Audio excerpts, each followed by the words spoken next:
What's up, fam? You ever have that one person who just doesn't do well with you being kind to them? Or maybe you are that person who just cannot take any kind of help from anybody. I used to be that person, and a lot of it had to do with insecurities. Some people say it's ego. Some people say there's just a lack of worth that you have of yourself, that you don't feel like you deserve something good happening to you or someone doing something good for you. Well, we want to break that down and dissect what it is that makes us so uncomfortable with kindness. We hope you guys enjoyed this episode. Please let us know what you think. We love you so much. Here's Nights at the Round Table. And welcome to another episode of Nights at the Round Table. It's your boy, MANWELL'S. We got the queen to the left. Hello. We got Be Real to the right. Hola. And we are here fresh off of Zoom call with our Patreon members, which is a new thing we're doing for season 5. If you don't know, we started a Patreon where everyone can be involved in supporting this podcast. It means so much to us. It takes a lot of work and money to keep it going. And yeah, you can get in for just $2. That's like the minimum. And we're going to give you extra content. Some extra little pick-me-up videos from B, from me, from Ann, some MANWELL'S podcast. And the top tier, which is only $25 a month, there's 50 spaces that we're allowing, and we're doing Zoom dinners, Zoom before the episodes to talk about the episodes, Zoom hangouts, and just building and talking life. So if you're interested in it, that would be cool. What we got going today? Storyteller. Okay, Ooh. so this wine, it's a really good price point. It's like $13 to $15, depending what store you go to. It's deep. It's a Merlot, which is probably why. It smells good too. It's actually really good. You've had it before? I was sitting here drinking while I was waiting for you to come back. Yeah, that's good. I already refilled my cup once, so Did you really? It's good. It is we'll good. see how this. You gave me a little bit of a heavy So pour. good. We're gonna finish this right now. Yeah. Storyteller Merlot, Sonoma County, and it's delicious. So thank you Thank you, Storyteller. Speaking of stories, that was my transition. Really quick though, thank you, Storyteller, for being delicious. But we actually purchased this bottle. But if you would like to send us one for free, we will gladly accept. Thank you. What up, Storyteller? Sonoma County. Cheers. Cheers, guys. Cheers. Hey, so today we're doing a topic called Stop Being So Nice to Me. And the idea behind this was we have this amazing friend that I will constantly do stuff for, or at least try to do stuff for. But every time I try, she's always like, no, I'm good. I got it. I'm good. I got it. And it started bothering me because I was like, man, I can see that you are not good and you do not have it. Why do you keep telling me that you are good and you got it at the detriment of you actually accomplishing what it is that you want to do?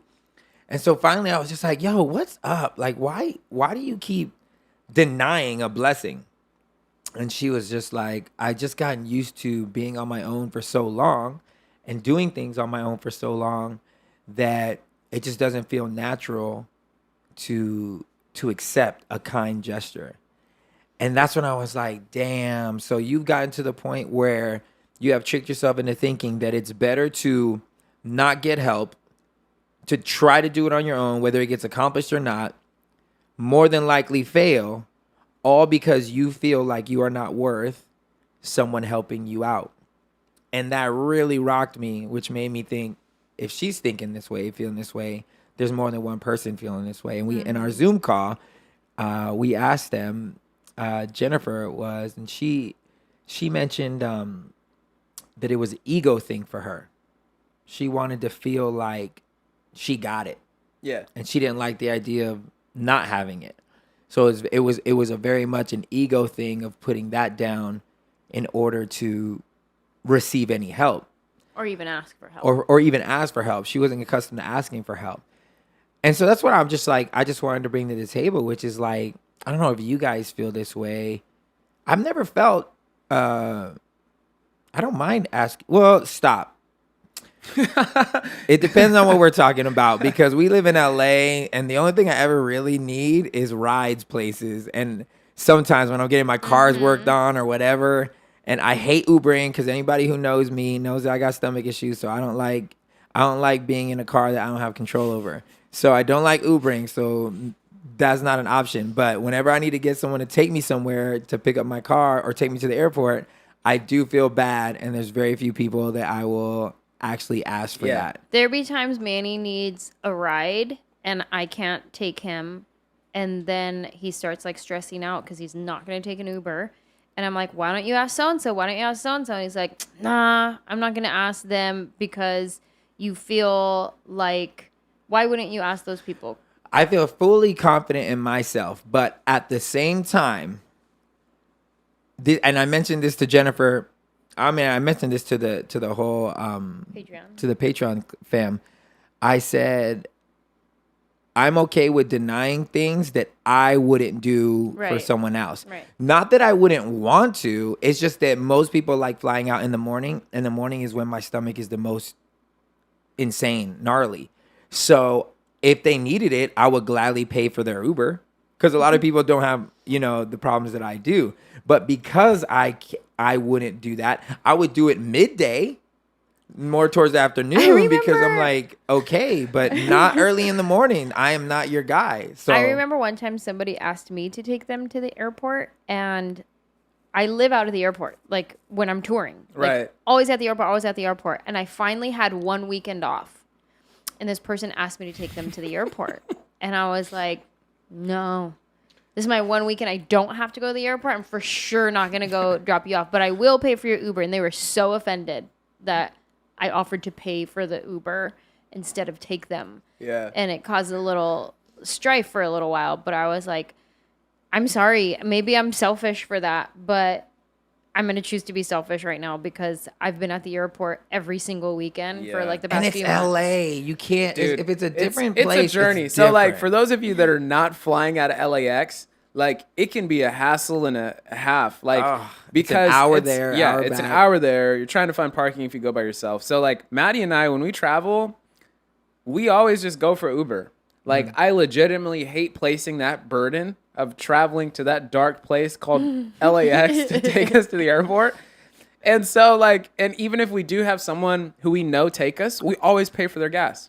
Because I always just feel like, hey, I want to bless you because I know how hard this is. And legitimately, like, I would want to get paid if someone asked me. Right. I will go stay at the airport hotel before I will ask somebody to take me to LAX. He I will has done legit. Ange will take me to the Hilton right by the He'd airport. be like, babe, can you take me to the airport tomorrow morning? I'd be like, no, I can't. I have a meeting. He goes, okay, then take me tonight. I'm going to stay at the hotel. I would stay at the hotel and then ride the freaking car. It's like 'cause 30 minutes refuse. away. That, or I started driving myself because we have friends that live next to the airport, and I will park at the house and then Uber from there because it's only like a short 5-10 minute Uber ride. But I mean, that has nothing to do with the way I don't feel any negatively about myself. I just know the inconvenience. Even if people love me, even if they would want to do it for me, I will not. It's too much of a pain in the butt. I get it. So it's understanding on both sides. But when she talked about her ego, and in another situation of what we were talking about earlier, it's that feeling that you don't know if you're worth somebody giving up time, money, whatever. I mean, there have been times where I paid for people like randomly because I like doing that. I'll be at a Starbucks. I'll be at a whatever. Somebody's behind me. I'll be like, what you want? Go ahead, order. And one time these girls, I was in Glendale Galleria and I was at the ice cream shop, the juice ice cream, the fake ice cream. And I was there and there was like 4 people behind me. And I was like, what do all y'all want? I'm buying, right? So I pay for everybody's ice cream. Flex. The last 2 girls literally like wouldn't eat the ice cream. They followed me out of the door as if I was going to ask them for money back. Like they wouldn't start eating the ice cream because they could not believe that I just paid for their ice cream. And what makes me sad about that is that most people aren't used to kindness. And Generosity. what does that say about us as a culture? That it's weird for someone to be nice to you. Yeah. And it could almost be misinterpreted as, oh, there has to be behind this niceness, kindness, there has to be some dark, sinister motive behind this.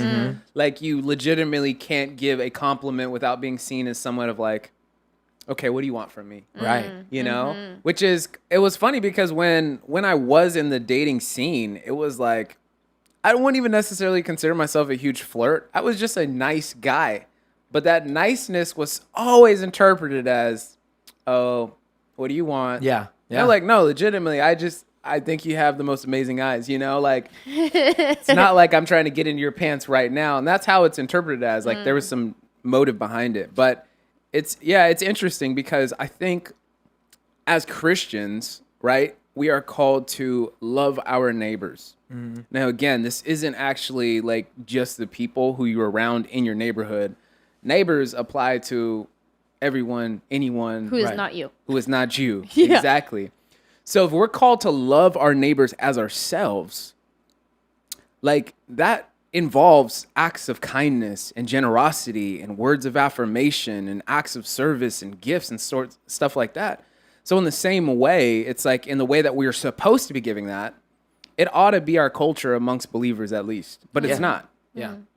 And then in likewise being able to receive those things as well, which I've struggled with probably more so in my life than actually being generous, was receiving this. And for me, it wasn't necessarily people doing nice things for me, because I think I was always in the place where people would like give me hookups and just having connections and stuff.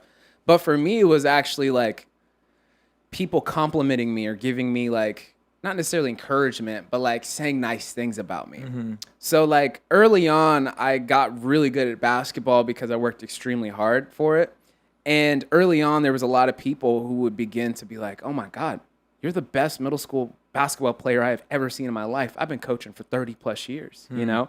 So as a little kid, I'm thinking, oh yeah, I'm the shit. Let's go. And then it was weird because there all of a sudden came this turning point right when I got to like about high school, where people, because I was in this place of just open to receive, you know? Like I was just like, hey, everything you got it, man, this is awesome. This feels great. And then all of a sudden, my confidence started getting interpreted as arrogance or pride. And so it was like, and I even had some Christian leaders who were like, hey, you got to humble yourself. So to me, it was like humbling had this connotation of not being able to receive those things and thinking like lesser of yourself. Of like, oh, I'm nothing. It's all God. It's not me. Yeah. You know, it's nothing. Yeah. So whenever someone would give me a compliment, it was always filtered through that lens of like, Wow. no, it's not me. I'm not good enough. I'm not good enough. And I embodied that and internalized that mentality for so long that it actually got to the point where I legitimately started to feel about myself that I wasn't good enough. Wow. And this is where it takes me into adulthood. This is the thing that I'm actually still walking out to this day. I've gotten a lot better. Like if people say something nice, I can receive it and be like, yeah, you're right, you know? Yeah. But deep down, there's always this little voice that says, but you're not actually that, Brandon. People think, Brandon, you were so, man, I love your honesty and I love how authentic you are. But deep down inside, I feel like I'm a hypocrite.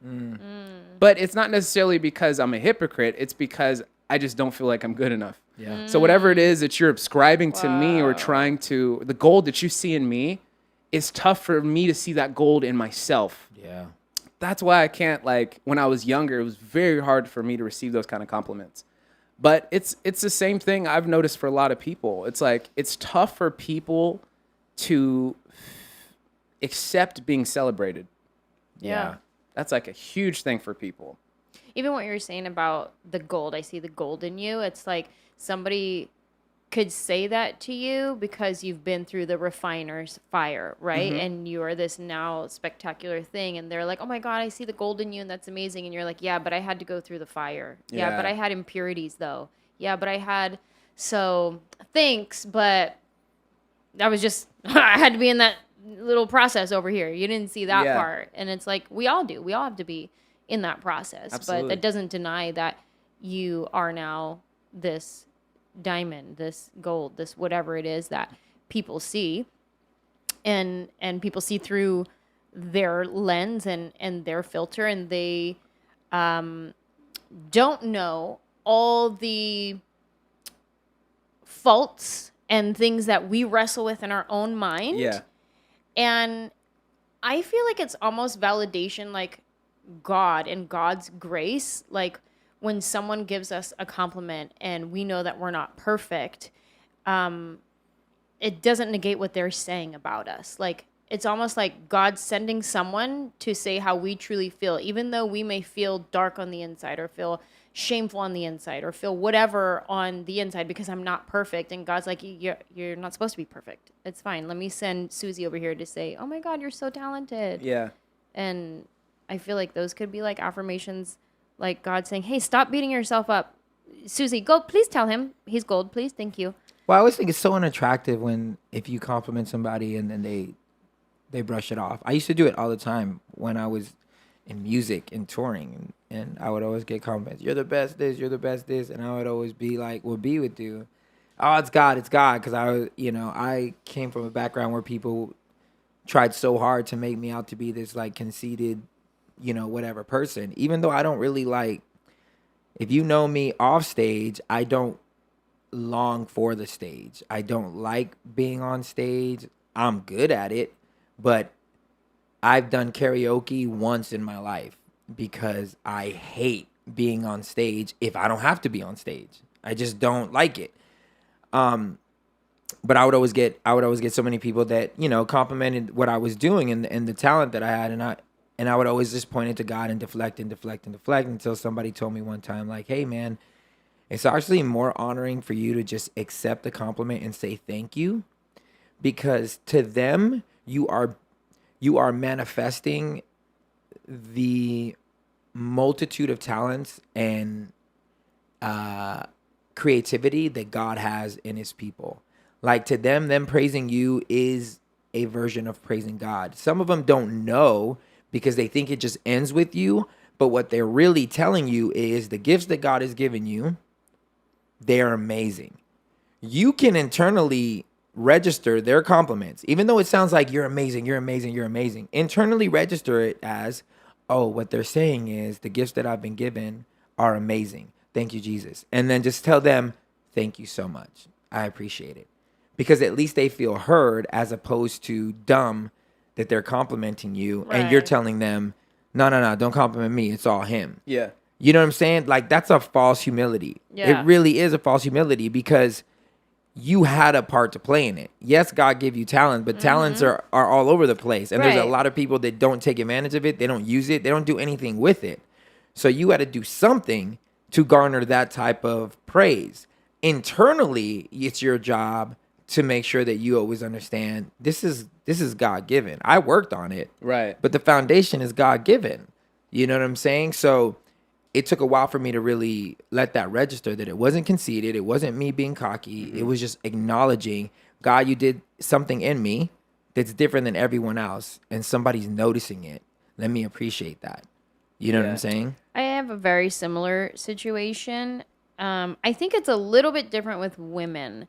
I think for a guy can be cocky, and if they're like a good athlete or a rock star or whatever it is, and if they show confidence, sure, some people are going to be like, oh, he's super conceited or whatever.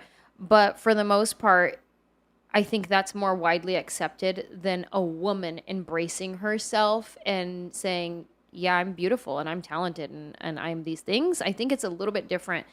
And my story is, one time I was stand-in on a TV show, which means I'm on the set, and while they're getting the lights right, they're getting the staging right, they're marking the ground where the actress is going to stand for the scene, like I'm standing in her place with a little sign that says the actress that I'm pretending to be, while they're getting their hair and makeup done. And then when we're ready to film, they come out on set, and then I leave and I go sit down.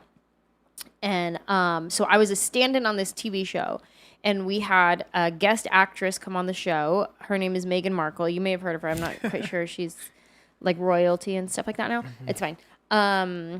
Ex-royalty. Google. They still call her the Duchess, though. Oh, okay. Anyway, so she was a guest star on this show, and she gave me a compliment one day, and she was like, you have such beautiful skin. And my instinct is like, oh, no, you have beautiful skin. Mm-hmm. My instinct was to deflect, no, you're wrong, but also let me compliment you. Yeah. Let me take the focus off me and put it on you. because I'm not worthy of what the things you are saying about me. So, oh, no. Let me show you this humble, even though at the time I knew I had not one pimple on my face. And I knew that people compliment me on my skin a lot because I did have very good skin. And so I knew what she's saying was true. Yeah. I knew it because I hear it often. Oh, you have such beautiful skin. I heard it often. So I knew it was true, but I wasn't allowed to say anything other than, oh, no. Yeah. Please, I cannot accept these words, even if they are 100% true. Anyway, so I was like, oh, no, you have beautiful skin. And then she gently corrects me with just being super sincere. She was like, hey, it's okay to say thank you. If somebody gives you a compliment, it's okay to say thank you. I had never been told that. I had never been given permission to accept kind words about me. I'd never been told that that's okay. You're not conceited by saying thank you. Yeah. You're not full of yourself. You are not an awful person. Even if you agree with what they said, you're not awful. It's okay to say thank you and accept kind words. And that was in 2006. And those words have stuck with me to where when people would give me a compliment, I would now just say thank you. Thank you so much. And then maybe I would compliment them back if I meant it, you know? But I wouldn't feel obligated to. Sometimes just go, thank you so much. Wow, thank you. I really appreciate that. Yeah. And sometimes like, thank you. You as well. Yeah. You know what I mean? Yeah, So I go out of my way to compliment people. Like what B was saying earlier, like I'll compliment I don't care who you are, and I'll just walk away. So if it's a girl that just happen to have a fly outfit on, I'll be like, yeah, that's a fly outfit. Those or whatever. And then I'll just walk away. So she don't think that I'm, this trying to hit on her. Yeah. I remember one time. And then I got to come out the cuts, be like, it was just a compliment. And He just liked your outfit. That's I found it. her on Instagram. Go on. Yeah. Hey, did I ever tell you my story when I met Cindy? And then I liked 10 of her posts after. It was fine. It was totally fine. Did I ever tell you when I met Cindy Crawford? Remember at Cindy Crawford? You met Cindy? yeah Ooh, Cindy. The Cross? At whatchamacallit. For those of y'all who don't know, Cindy Crawford, massive model in the 90s. Do we have young listeners? I feel like everybody knows Cindy Crawford. Okay, I hope so. She Yeah. was at where did Maddie used to work? The clothing store? She worked at Maxfield. Maxfield, Cindy Crawford comes in. I'm rocking my hair and one of my crazy hats. And she's shopping with, I don't know if it was her kids or her man.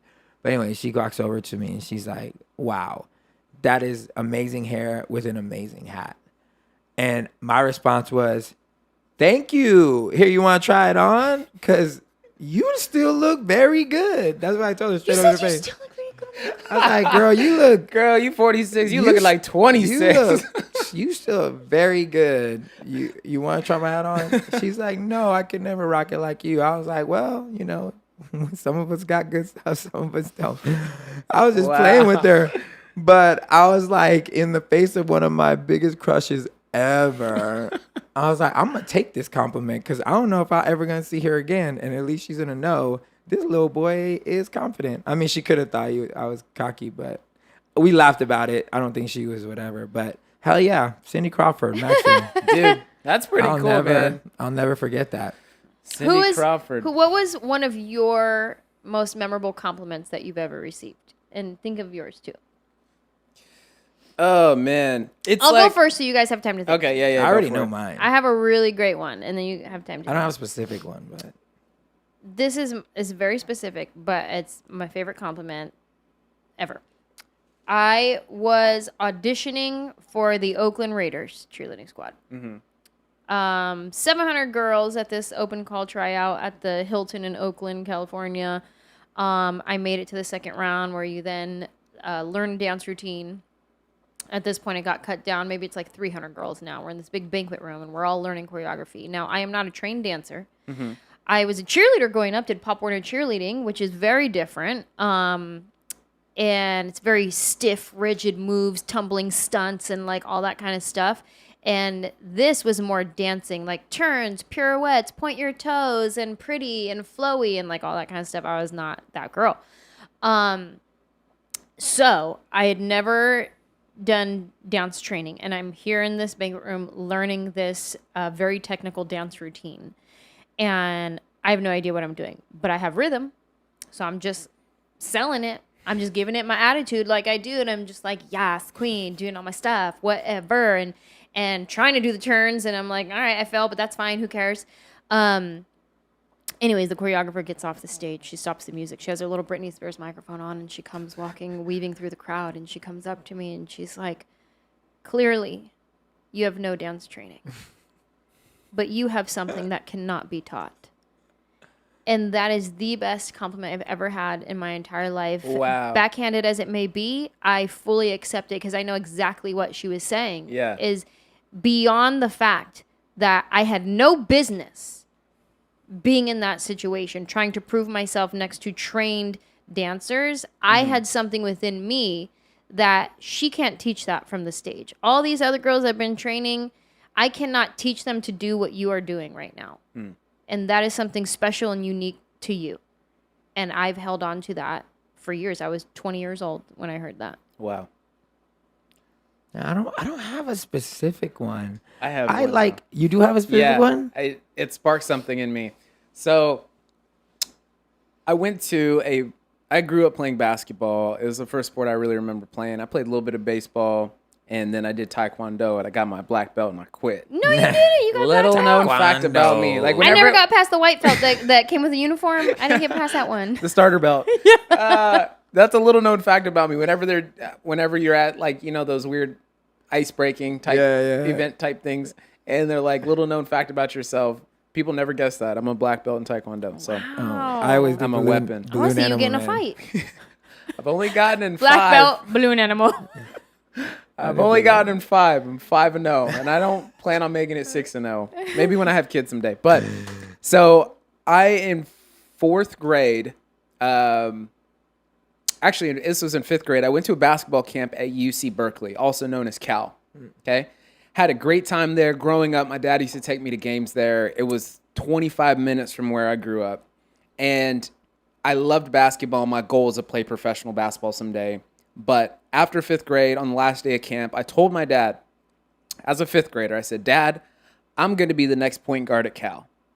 And my dad was like, hey, I believe you. You could do it. Honor God. Work hard. Be coachable, because the chances of that happening are very slim. That's a word. So in 5th grade, I had dedicated my life to make sure that I would work as hard as I possibly can to put myself in the position to get recruited by Cal someday, ultimately to receive a scholarship to play basketball there.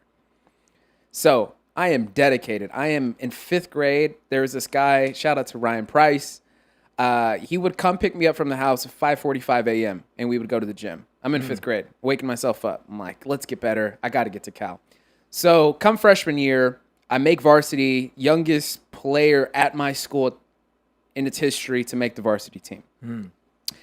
And literally the first varsity game that night, there is a couple scouts to come watch me play. Wow. Because they had heard of just like, hey, there's this talented freshman who's playing at De La Salle.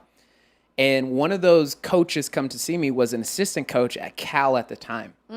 So Cal had started their recruiting process with me as a freshman in high school. Wow. And they wrote me a letter, and it was a handwritten letter, which is important because sometimes they'll print out like hundreds. If you just get on a mailing list, they'll print out hundreds of like these written We want articles. you. Yeah, we're great. Look at all our school has to offer. And he wrote this, and I remember a couple things saying it was pretty lengthy. And he just talked about, hey, you are an incredibly talented kid, and I hope someday that you would consider attending Cal to play basketball.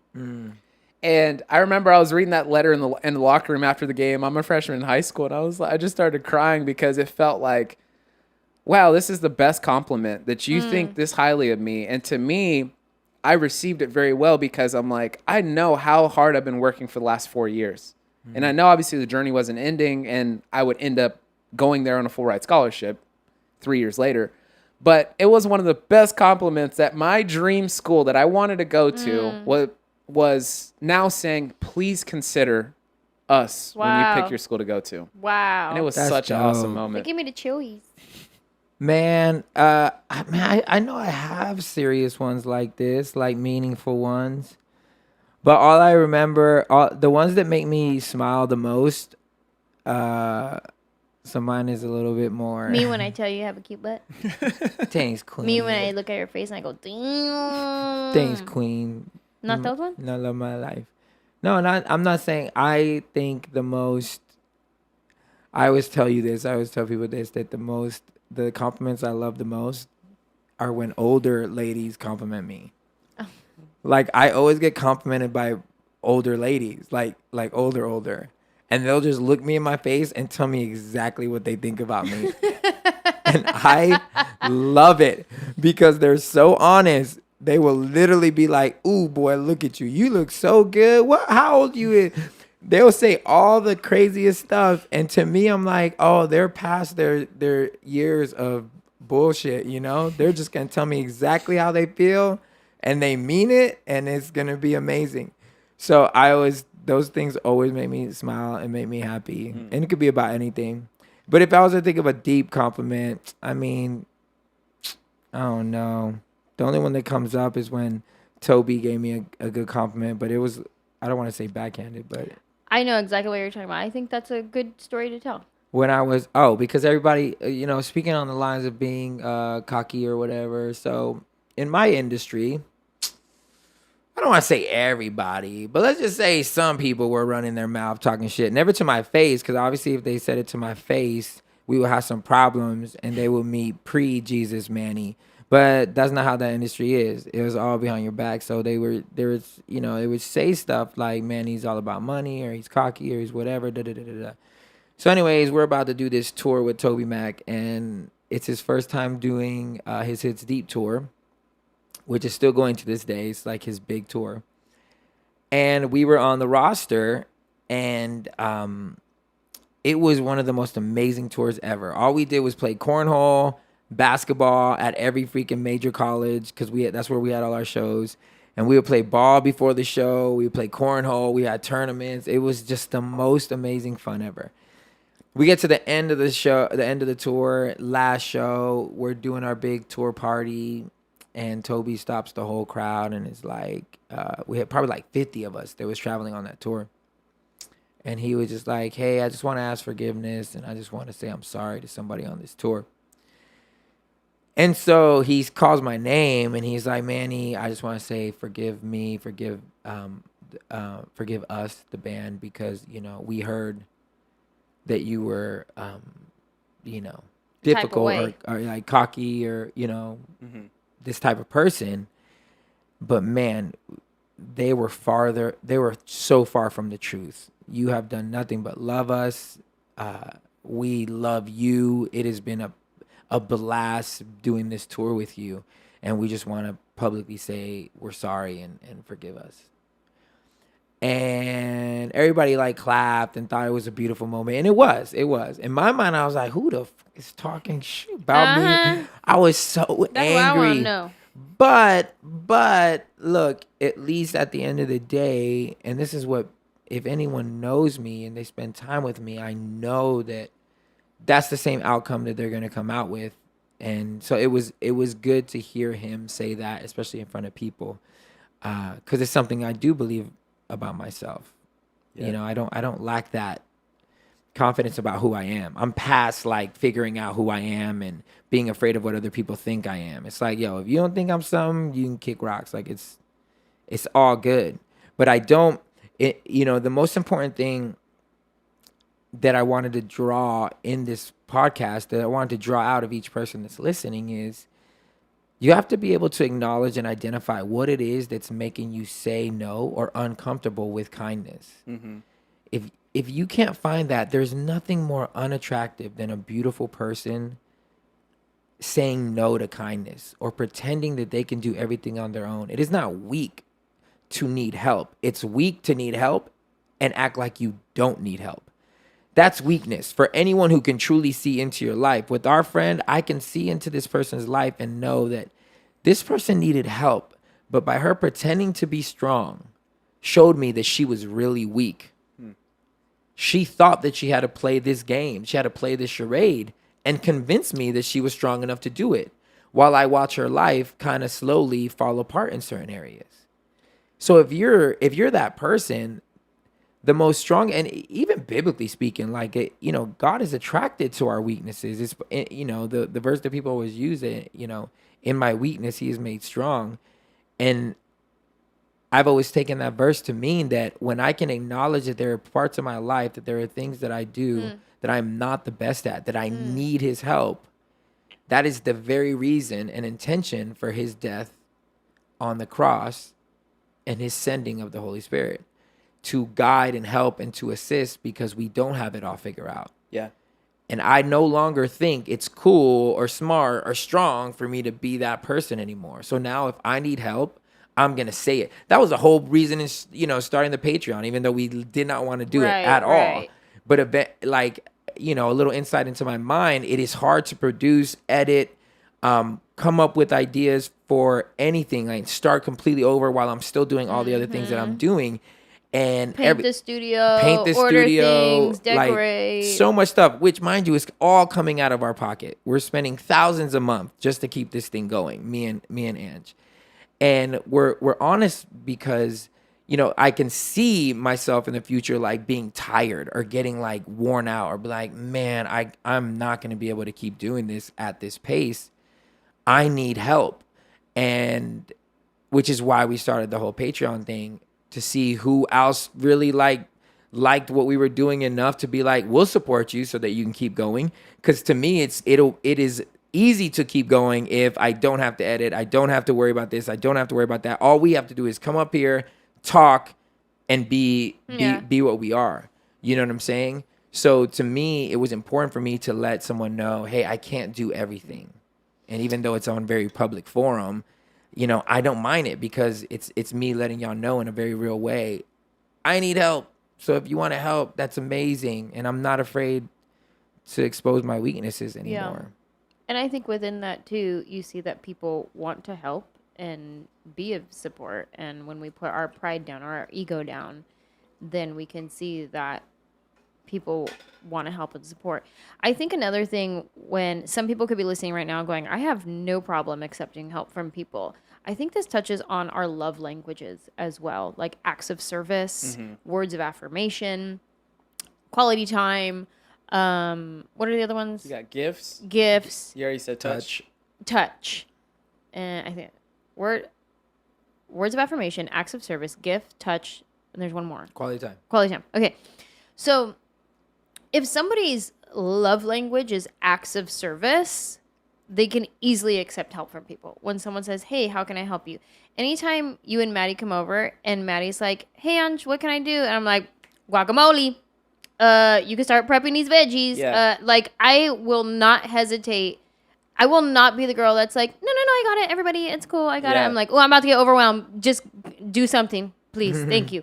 Because that is a love language for me, acts of service. Yeah. Manny does all our laundry. He cleans the house. And that he takes that off of my plate. To take anything that would overwhelm me off of my plate, I feel so loved. So I can easily accept help from people. Yeah. But some people cannot. Like, I have one of my best friends who does not like to ask for help because she doesn't want to be a burden to anyone. But then at the same time, like, her love language is like quality time. Like, she wants to just like spend time, but please don't help me do anything. Yeah, that was when Maddie and I first got married. That was a little bit of her mentality, and I'm sure she wouldn't mind me sharing this right now. But when we first got married, it was like she had been so used to being on her own for so long that she thought, if I start to unload my problems and these things that I'm processing on you, that is going to place an unfair burden on you. I know you love me and I trust you, but I still don't want to be a burden to you. I could just process this. And so, like, especially within that, probably I'd say first 2 years, I would be on her all the time. And I'm like, this is what I am here for, you know? And it was funny because now we're at a different place. So it's better. She's like, has learned to open up in a lot of ways. But I remember there was one time, there was this one pastor. I don't even remember his name. I don't even remember where I was at. I was on some sort of ministry trip with my dad. And I am in high school. And he gave me a Pentecostal handshake, which means he had cash in his hand. But it was like a quick, like, cool, like, hey, want to bless you, young man. And I remember looking back, I put it in my pocket because you don't look at the amount right there. That'd be disrespectful, especially if it was like nothing and you look at him like, right, yeah. Bless you too. You know, I can't wait to eat this cheeseburger I'm about to buy. awesome. I love Skittles. And so I remember it being $100 bill once I got out and I looked and I felt like I can't accept this. And so I went to go give it back to him and he said, hold up, what are you doing? He goes, you don't understand what you're doing right now by trying to give this back to me. You are withholding a blessing from God because God has blessed me in order to be a blessing through my life. So you stopping this right now is literally pushing back the hand of God that is trying to bless your life, young man. And I felt so like rebuked and convicted at the same time too. And I was just like, yo, that's really true. So like when I'm refusing to accept a blessing, it is like connected to the hand of God that is trying to bless my life. Yeah. So, And in turn, blessing his. exactly. So it's like, if I am going to stop this person in front of me from being a blessing, whatever form that may come through, we both lose. Yep. I don't receive the blessing and he can't be the blessing. Wow. Yeah. So it's like, and it's a vice versa Wow. too. So it's like, I remember from that point, I always had this visual of like God every single day of our lives in his unconditional love is always reaching out to us in ways seen and unseen. And a lot of those moments, am I ready to be in that place to receive his blessing for my life? Man, I know at this point in my life, I have open hands and I have no qualms receiving any blessings. Only because I know at this moment we have outgiven those type of scenarios. Like the amount of times we have given is way more than the amount of times that we have been given something. So to me, I'm like, oh, if you give it, we're just gonna give it right back. Like I don't feel bad anymore. Pay it forward. Yeah, it's So gonna easy. get paid forward. You may do something nice for us, and I'm gonna be super gracious. You do something nice for me, I'm gonna be super gracious. But I have every intent and every desire that, I'm just gonna give this away. Maybe not your specific gift, but I will pay this kindness forward because I know better now. I know that rule of thumb. I'm not gonna take away somebody's blessing. I remember one time, best gift. Did we already do that one? I remember go for it. I haven't started, at this point, I haven't started my own music yet. I'm at Faith Assembly in Orlando, and I'm praying, and I'm like, God, I need $250 to make my first EP. That's what I need. And so I'm praying. It was a Wednesday night, and then all of a sudden, towards the end of the night, this little white girl comes up to me, and I didn't know her from nothing. And she's like, hey, God told me to give you a check for $250. And I was like, what? I've never had that happen before. Like a prayer answered that fast that same day. And specifically?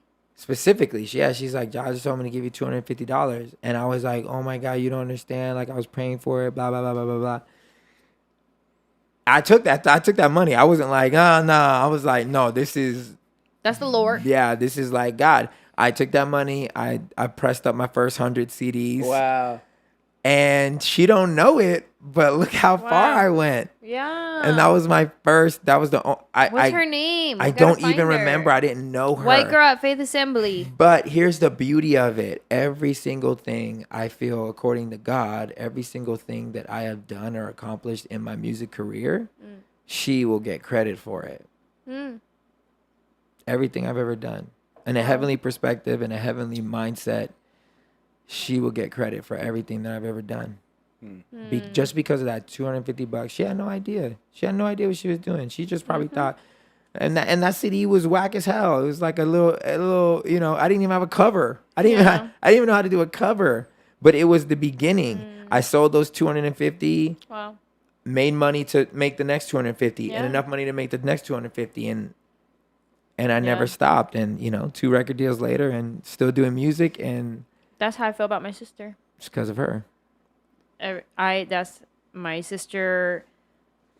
She was the only person who was like, yes, go for your dreams. When I said I wanted to move to LA and pursue my dreams, be an actress, I knew nothing about being an actress. And she was like, yeah, go. She's the only one that was like that. And then when I was at the end of my ropes, I had no money left. I had no hope. I had no opportunities, nothing.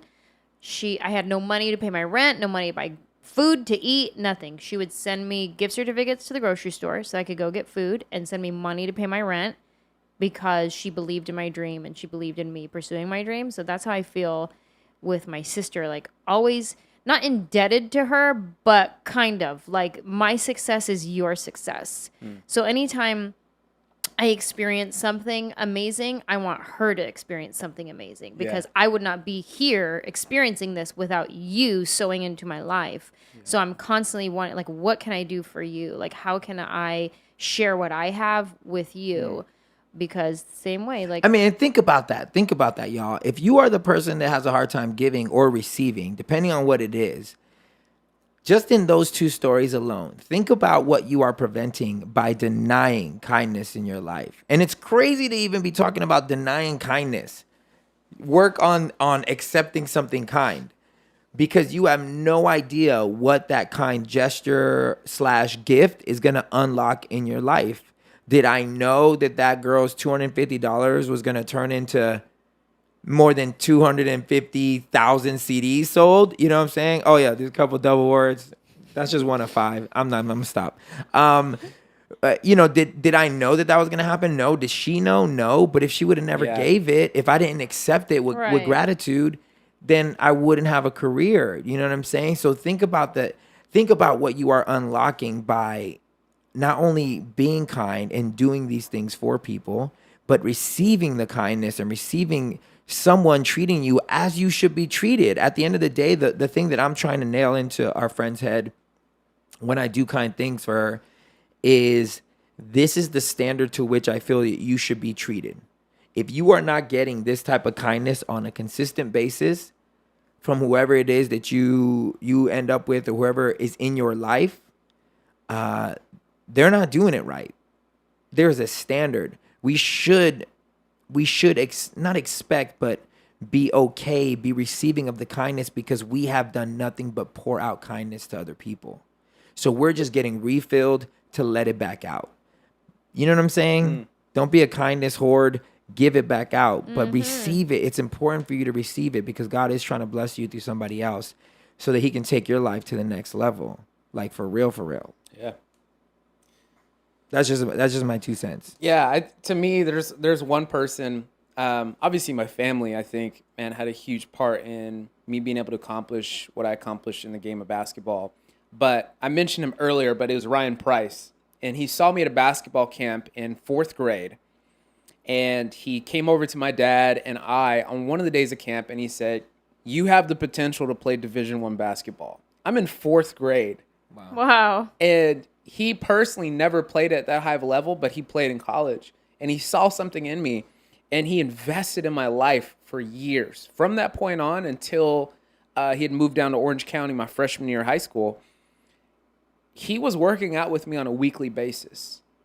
Like, treating me to breakfast sometimes, wasn't charging my parents any money. He just really believed in me. And, like, I want to become the player I became without him in my life. Imagine if y'all would have responded to him as in people who felt in debt. Yeah. The amount of like, I'm gonna miss this one. I feel bad. You know what I'm saying? Yeah. Instead of just taking what he really wanted to give to you. Yeah. Imagine if you treated it like he's With a the false debtor. humility. Yeah. He literally told us, he's like, "You're gonna play Division I basketball, and I want to help you get there." Like, it was literally an act of this like selfless love, kindness to invest into this young man, and the talks we would have riding to the gym and back from the gym about life and growing up and all these sorts of things. And like, we still talk a ton, and I'm going to be able to pay it forward with his kids. His boy is now at that age where I'm like, yo, send him here for the summers. Let's train, you know? So it's like, I feel like it installed something in me of like, man, the greatest way to say thank you for receiving this gift is to now do that for other people. Yeah. Which is literally what I do today. I train kids and I mentor young people. So it's like, man, the seed that he planted in my life becomes a tree that becomes a blessing for so many other people. And that's the thing we forget and we lose sight of like, man, this little deposit that you're placing in someone's life, this little seed, you don't understand the potential of how fast and how big and wide this seed can grow into this thing. And people, like Jesus, he likens the kingdom of God to a mustard seed. Now, granted, this is a different situation, but he says that the kingdom of God is like a mustard seed which grows up and becomes a great tree so that the birds of the air come and nest in it. What he essentially was saying was this seed has the potential to grow into something so big that everyone around this is going to be blessed by this. Wow. That's the thing, man. We just got to remember that, y'all. Like, if you can if it's ego, set aside ego.